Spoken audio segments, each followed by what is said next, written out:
Bienvenue à cette nouvelle édition du journal de l'économie. En ouverture, la Cour des comptes qui a réalisé une mission d'évaluation sur le régime des pensions civiles de la Caisse marocaine des retraites. La Cour des comptes a conclu que le régime des pensions civiles fait montre de plusieurs caractéristiques dans la fragilité de sa situation financière. En effet, le déficit a atteint 2,68 milliards de dirhams en 2015 et 4,76 milliards de dirhams à fin 2016, alors qu'il n'était que de 936 millions de dirhams en 2014. Autre trait souligné par la Cour des comptes, la générosité du régime.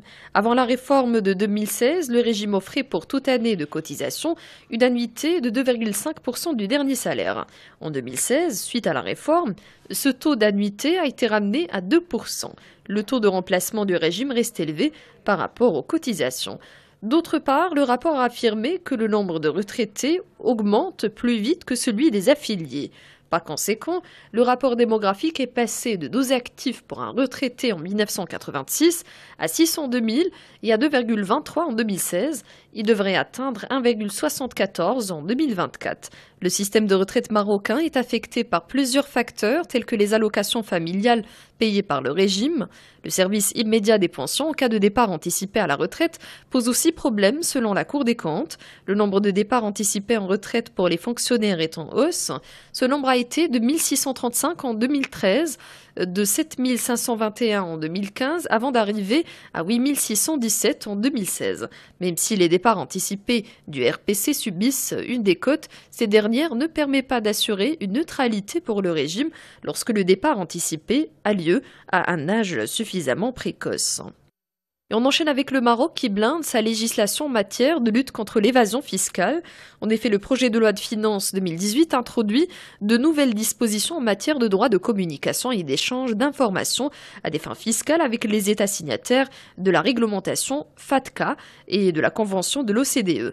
Si la FATCA doit être signée en 2018, la convention avec l'OCDE n'interviendra qu'en 2020. Cette mesure est censée permettre à l'administration fiscale de collecter l'information sur les contribuables auprès des institutions financières et de la transférer à ses homologues étrangers. Sont concernés les établissements de crédit et organismes assimilés, les compagnies d'assurance et de réassurance et toute autre institution financière qui devront donc communiquer les revenus de capitaux mobiliers, les soldes des comptes qui les tiennent, la valeur de rachat des bons ou des contrats de capitalisation.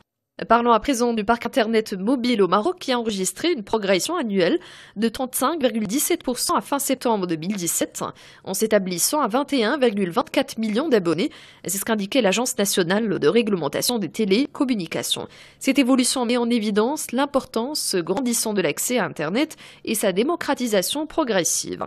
Porté par cette évolution, le parc des abonnés Internet s'est établi à 22,56 millions au terme du troisième trimestre, affichant ainsi un taux de croissance annuel de 33,34% et un taux de pénétration de 64,74%. Pour sa part, le parc 4G s'établit à près de 6,46 millions, soit une hausse de 38% sur un trimestre. Le parc ADSL enregistre également une croissance trimestrielle de près de 0,45%. Et on connaît désormais le nom de l'agence qui devrait accompagner l'Office national des aéroports dans son projet de changement d'identité visuelle. Alors les responsables de l'ONDA viennent de sélectionner l'agence à Vincennes à l'issue de l'appel d'offres lancé dans ce cadre. Cet accompagnement devrait coûter à l'ONDA 1,8 million de dirhams. Ce changement interviendra dans un contexte de recadrage de sa stratégie de développement, fixant de nouvelles orientations axées sur la restauration de la confiance et la rupture définitive avec les problèmes du passé. Pour réussir cette transition, il est essentiel d'agir sur tout ce qui représente l'ONDA et l'incarne. Et à la une de l'actualité économique internationale, Tokyo qui a effectué une coupe supplémentaire de 312 millions d'euros dans le budget des Jeux Olympiques de 2020.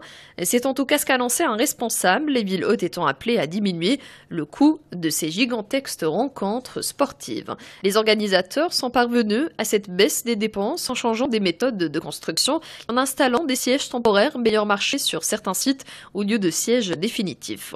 Alors ils ont pu réduire le coût des sites de 312 millions d'euros.